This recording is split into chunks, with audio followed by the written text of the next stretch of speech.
Why do you think that happened? Because we don't like each other. Right. Okay. Stephen A. Smith and LeBron have been trading jabs for weeks, but now Stephen just took it to a whole new level. Word is, he leaked a video that fans are calling career-ending for LeBron. This feud just got real and it's getting personal. So what did Stephen reveal and why has it got everyone talking? Let's break it down. Stephen Smith goes too far. The NBA world was rocked earlier this year when one of sports media's most recognizable faces found himself in an unexpected confrontation with basketball royalty. What started as commentary quickly escalated into a heated exchange that would dominate headlines for weeks. The feud between Stephen A. Smith and LeBron James has its roots in something deeply personal, a father's protection of his son. You see, Bronny James isn't just any rookie in the NBA. He's the son of perhaps the greatest basketball player of all time. And with that comes a level of scrutiny most young players could never imagine. When Stephen A. Smith decided to share his thoughts about Bronny's NBA readiness, he probably didn't expect it would lead to one of the most public confrontations in recent sports media history. Let's rewind to where this all began. In early 2025, Stephen A. Smith made some pointed comments about Bronny James during an episode of First Take, following a game where Bronny played 15 minutes without scoring against the Philadelphia 76ers. Smith didn't hold back. Now let's go to Philadelphia, where Bronny James last night played his most minutes by far in an NBA game last night as the Lakers lost to the 76ers 118-104. Bronny was held scoreless in 15 minutes and struggled guarding Sixers star Tyrese Maxey. This set the stage for what would become an increasingly critical take. Stephen A. went on to make what many considered a controversial statement about why Bronny was in the NBA at all, saying, "I am pleading with LeBron James as a father. Stop this. Stop this. We all know that Bronny James is in the NBA because of his dad." The commentary didn't stop there. Stephen A. expanded on his thoughts, suggesting that LeBron was doing a disservice not just to his son, but to other aspiring players as well. Can't go into the G League and average 20, 25, and stay there until he's ready? Because he's LeBron's son, you know how they're gonna judge him. And before anybody wants to jump on me, remember. Smith continued by drawing comparisons that some felt were unfair, particularly given Bronny's health challenges. Remember, Bronny had suffered a cardiac arrest in July 2023 during his time at USC, which significantly impacted his collegiate career. Despite this, Stephen A. compared Bronny's situation to others, even invoking a boxing analogy about Marvis Frazier being knocked out by Larry Holmes, implying LeBron wasn't protecting his son by pushing him into the league too soon. I used the boxing analogy on First Take earlier today, and I used Marvis Frazier, the son of Joe Frazier. Go back and look at the highlights. He went into the ring against heavyweight champion Larry Holmes, who had one of the best jabs and one of the best right hands in boxing history. To fully understand the impact of these comments, we need to look at the numbers Stephen A. was referencing. He repeatedly highlighted Bronny's early NBA statistics, which admittedly weren't impressive on paper. With LeBron James' mystique hovering over him, 0.3 points, 0.3 assists, 0.4 rebounds. 1 for 16 shooting overall, 0 for 7 from three-point range, 13 games. There are millions of kids out there starving to play in an NBA game that are more qualified than his stats show. These comments struck a nerve, not just with fans, but as we would soon discover, with LeBron James himself. But to fully appreciate why these remarks were so provocative, we need to understand the context of LeBron's relationship with his son and his very public dream of playing alongside Bronny in the NBA. LeBron had been vocal for years about his desire to share the court with his son. In a 2022 interview, he made his intentions crystal clear, stating, "My last year will be played with my son. Wherever Bronny is at, that's where I'll be. I would do whatever it takes to play with my son for 1 year." This wasn't just a passing comment. It was a dream he had consistently expressed. When that dream became reality in 2024, with the Lakers drafting Bronny, LeBron called it his greatest basketball accomplishment. It's probably, when it comes to basketball, it's the greatest accomplishment that I've ever had. Done it all as an individual, but there's no greater accomplishment that would be able to overtake me being on the same floor as my son. So this wasn't just a professional milestone, it was deeply personal. LeBron's passion for his children's development has been evident throughout his career. He's coached Bronny in youth leagues and has been a constant presence in his basketball journey. When his son suffered that cardiac arrest in 2023, LeBron and the family provided unwavering support, issuing statements and ensuring his recovery, which underscores their close bond. We can see LeBron's dedication to his children in moments like his acceptance speech at the 2023 ESPYs. Also want to thank my beautiful 3 kids, Bronny, Bryce, and Zuri. I mean, it means so much to me to have you guys here up on stage. I've been here over my 20 years on this stage a few times, but this one is really damn special. All I can say is just thank you guys for being amazing kids, all three of you. The greatest blessing in my life. To my mother, who's not here, Gloria, that's my GOAT. Given this background, it's easier to understand why Stephen A. Smith's comments would touch such a raw nerve. While Smith was technically criticizing LeBron's decision-making as a father, he was also directly questioning something LeBron considered his greatest accomplishment. But there's another layer to this story that makes it even more complex. Stephen A. Smith has a history with LeBron James that precedes this incident. Their relationship hasn't always been warm, with Smith often offering critical commentary about LeBron's career decisions and on-court performance. This existing tension meant that any comments about LeBron's son would inevitably be interpreted through the lens of their already complicated dynamic. Even as Stephen A. was criticizing LeBron's approach with Bronny, he attempted to soften the blow by acknowledging LeBron's qualities as a father. Great father, great husband, great philanthropist, great businessman, great actor, great producer, great director. Great.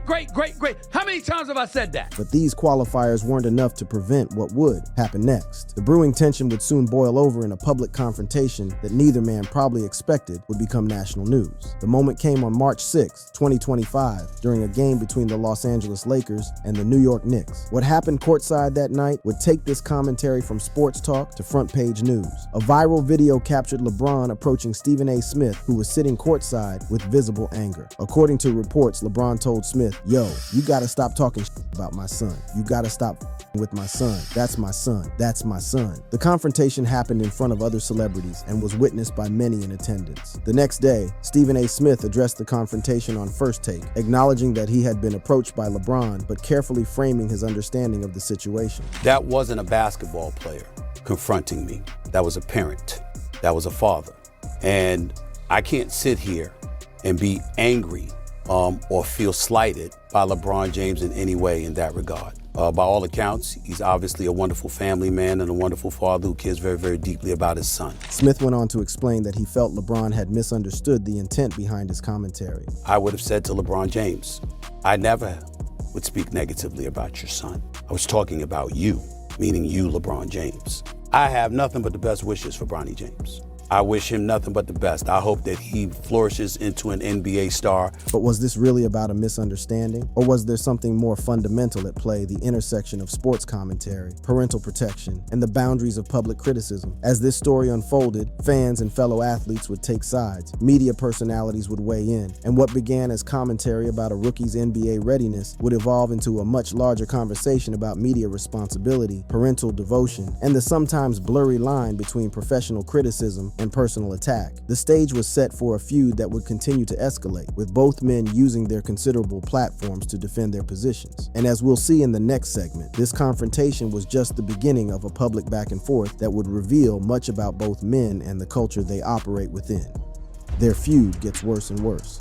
The confrontation between LeBron James and Stephen A. Smith at the Knicks-Lakers game might have been just a moment of tension had both men chosen to handle it privately afterward. Instead, what followed was a series of increasingly hostile public exchanges that transformed a disagreement into one of the most talked about feuds in recent sports media history. After the initial courtside confrontation, both men took to their respective platforms to address what had happened. While Stephen A. Smith's initial response on First Take had seemed measured, his tone would shift dramatically in subsequent appearances.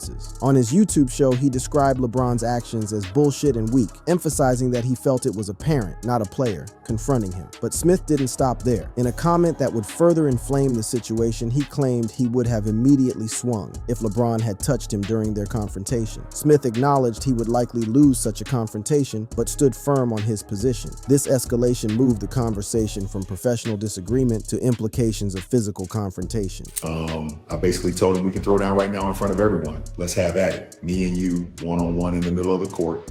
And of course, that uncle refused. He don't have that R like. This clip, though appearing to be from LeBron, was actually a satirical response created to mock the situation, reflecting how the feud had become fodder for social media humor. The real-world exchange continued to intensify across various platforms. LeBron, not typically one to engage in prolonged media battles, took his turn to address the situation during an appearance on The Pat McAfee Show. He criticized Smith for personal attacks rather than focusing on-court play, stating, "When you take it and get personal with it, it's my job to not only protect my damn household, but protect the players." In the same interview, LeBron compared Smith's media tour to being on a Taylor Swift tour run, a jab at what he perceived as Smith's desire for attention. The war of words continued to escalate when Stephen A. Smith responded to LeBron's interview on his show, claiming LeBron is full of it and is a liar. The personal nature of these exchanges made it clear that what had begun as commentary about Bronny's NBA readiness had evolved into something much more personal between the two men. As their public statements grew more hostile, the basketball community found itself taking sides. Charles Barkley, known for his own outspoken commentary, weighed in on the escalation, noting the personal nature of the dispute. NBA Commissioner Adam Silver was even asked about the feud, given its prominence in basketball circles. Perhaps the most damaging turn in the feud came when Smith made a claim about LeBron that went beyond basketball. During a heated exchange in late March 2025, Smith claimed that LeBron had not attended Kobe Bryant's memorial service in 2020. This statement, made during an emotional moment, would prove problematic. After significant backlash, Smith was forced to retract this claim, apologizing on X, formerly Twitter, and admitting he misspoke. He clarified that LeBron had indeed attended the memorial, but had requested to remain off camera. This retraction highlighted how the feud had escalated to the point where facts were becoming casualties in the emotional exchanges. The controversy over the Kobe Bryant memorial attendance was particularly sensitive given the emotional context. Research shows that LeBron's attendance at the memorial wasn't publicly confirmed, with reports suggesting he may have chosen to grieve privately. Smith's false claim and subsequent retraction added another layer of complexity to their feud, with many viewing it as an unnecessary personal attack. As the conflict played out publicly, NBA fans weren't shy about picking sides. On social media platform X, fans expressed strong opinions about the feud, often supporting LeBron and criticizing Stephen A. Smith's approach. One fan noted, "Talking shit for 20 years then playing victim is insane," while another pointed out the perceived double standard. People have been criticizing Bron for the last 22 years, but the moment he finally speaks out, he's in his feelings and being petty. On Reddit, the support for LeBron was even more pronounced. Comments included, "Cook that fraud," "Dude ruined ESPN," and "SAS is a clown, glad Bron is calling him out." Another fan remarked, "I wish more players would check these dudes for the dumb shit they say," suggesting a broader frustration with sports media commentary. What made this feud particularly notable was how it revealed the sometimes contentious relationship between athletes and the media personalities who cover them. One Reddit comment with over 2,700 upvotes claimed, "Players do not and have never liked Stephen A. I don't know how some fans don't know this, but he's never been a guy they talk to. They don't go on his shows," KD has said before he lies about players talking to him and giving him news no one FW Stephen A. This suggested that the LeBron-Stephen A. conflict wasn't an isolated incident, but part of a pattern of tension between Smith and NBA players.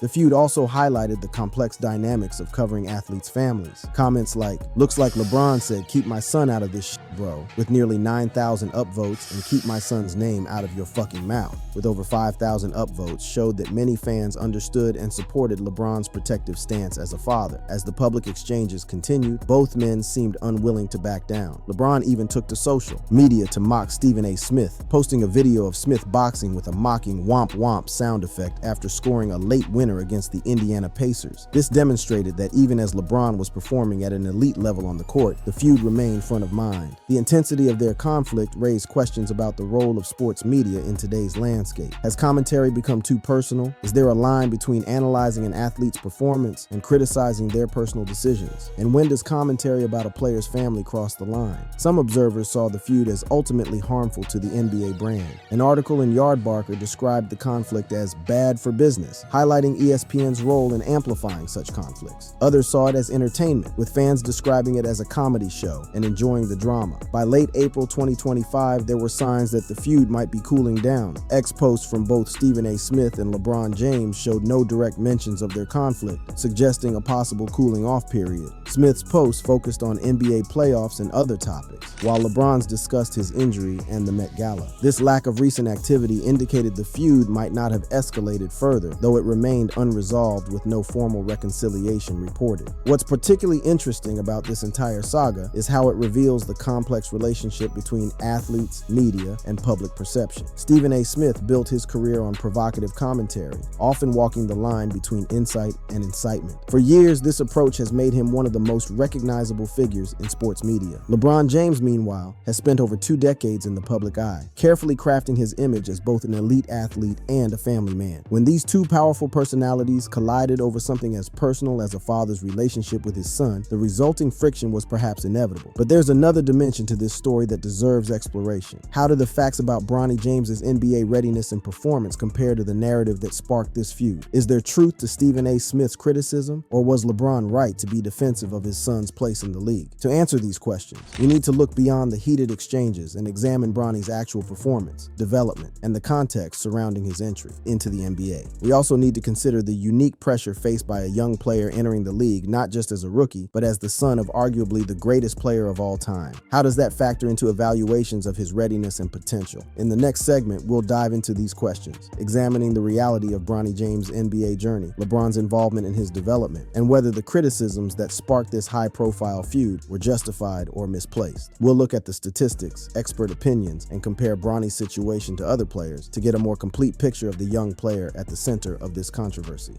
The reality of Bronny's NBA journey.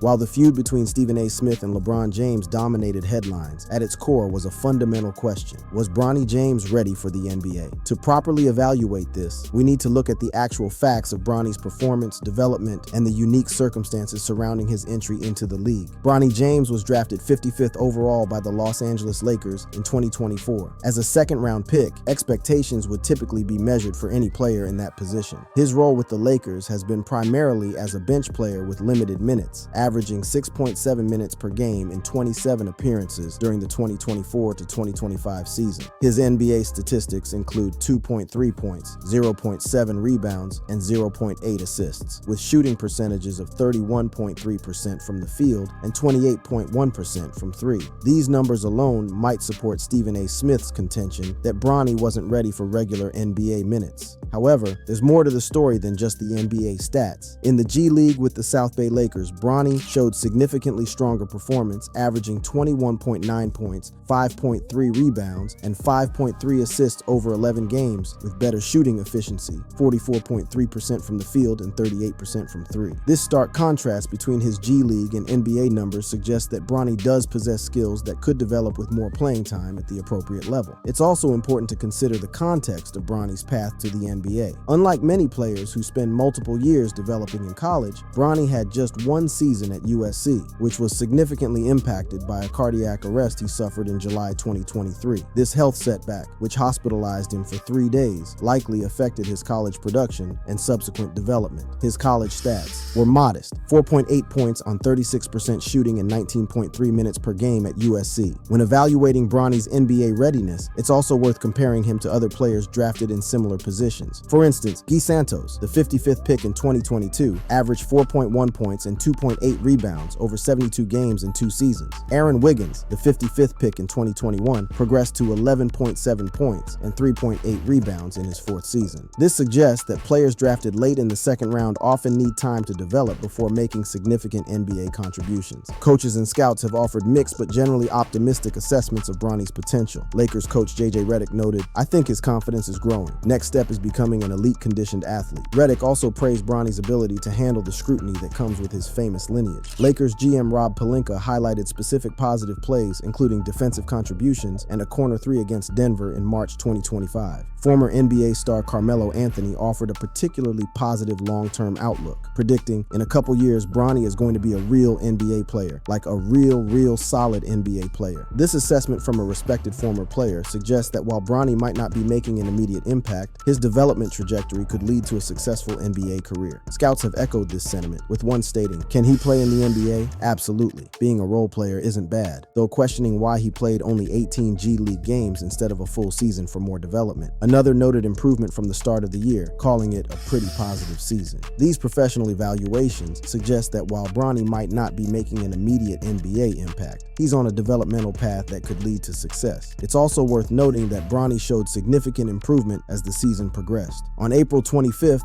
2025, following a strong performance by Bronny against the Milwaukee Bucks, where he scored 17 points and dished out 5 assists in 30 minutes, Stephen A. Smith himself revisited his stance, stating, "I might have been wrong about Bronny's NBA readiness." This acknowledgement suggests that even Smith recognized there was development happening that might have contradicted his earlier criticism. When we look at the statistics, expert opinions, and Bronny's development curve, a more nuanced picture emerges than the one presented in the heat of the feud. Bronny James appears to be a developing player with potential who, like many late second-round picks, needs needs time to adapt to the NBA level. His G League performances suggest that talent is there, even if his early NBA minutes haven't yielded impressive results. This context helps us better understand both sides of the feud. Stephen A. Smith's criticism of Bronny's early NBA minutes wasn't entirely without merit based on the statistics, but his approach, particularly comparing Bronny's situation to a boxer being knocked out and questioning LeBron's judgment as a father, crossed into territory that many, including LeBron, found inappropriate. LeBron's reaction, while perhaps more confrontational than ideal, is understandable through the lens of a father protecting his son from what he perceived as unfair public criticism. LeBron's deep involvement in Bronny's basketball development, from coaching him in youth leagues to publicly celebrating his achievements, demonstrates a father who is deeply invested in his son's success and well-being. There's also the matter of the unique pressure Bronny faces as LeBron's son. No other rookie in the 2024 draft class entered the league with the same level of scrutiny or expectations. This context matters when evaluating both Bronny's performance and the reactions to it. As Lakers coach J.J. Redick acknowledged, Bronny's ability to handle this scrutiny is impressive in itself. LeBron's advocacy for Bronny hasn't been limited to defending him against criticism. Throughout Bronny's development, LeBron has been a consistent presence, coaching him in youth leagues like the North Coast Blue Chips and through his own program, Strive for Greatness. He's frequently used social media to celebrate Bronny's achievements, such as posting on Instagram after Bronny's high school victory over LeBron's alma mater and his McDonald's All-American Game selection. In January 2025, LeBron wrote, "Grateful of you, kid," on X after Bronny's career-high 31 points in the G League. These public expressions of support show a father who is genuinely proud of his son's accomplishments, regardless of external criticisms or expectations. LeBron has also been quick to defend Bronny against criticism, emphasizing his son's mental fortitude. In a July 2024 ESPN interview, LeBron stated, "I don't know if people really understand Bronny. He doesn't care. I actually care a little bit. He does not care about nobody," highlighting Bronny's readiness for NBA scrutiny. This defense was particularly important given the controversy surrounding Bronny's draft, with some viewing it as nepotism. When we step back from the heat of the feud and look at the broader picture, we can see that both Stephen A. Smith and LeBron James were coming from places that made sense to them. Smith, in his role as a commentator, was pointing out legitimate concerns about Bronny's NBA readiness based on statistics and performance. But his delivery and the personal nature of his comments, particularly those implying LeBron was failing as a father, crossed a line for many, especially LeBron. LeBron, meanwhile, was reacting as a father protecting his son from what he perceived as unfair criticism. His courtside confrontation with Smith may have been impulsive, but it came from a place of parental protection that many can relate to, even if the public nature of the confrontation wasn't ideal. As we reflect on this feud and its implications, several questions emerge. What are the boundaries of sports commentary, particularly when it involves the children of famous athletes? How do we balance honest evaluation with respect for the unique pressures faced by players in Bronny's position? And what responsibility do media personalities have when their platforms can significantly impact public perception of young athletes? The feud between Stephen A. Smith and LeBron James isn't just about two high-profile figures clashing. It's about the complex intersection of sports, media, family, and the sometimes blurry line between professional criticism and personal attack. It's about a father's desire to protect his son and a commentator's job to provide honest analysis, even when that analysis might be uncomfortable. As for Bronny James himself, the statistics suggest he's neither struggling nor thriving at the NBA level yet. He's a developing player with potential who, like many late second-round picks, needs time to adapt. His G League performances show promise, and experts see a future for him in the league. Whether he ultimately lives up to the James family name on the court remains to be seen, but his journey is just beginning. Thanks for watching. If you had a good time, keep the adventure alive by clicking on one of the suggested videos on your screen right now for more amazing content.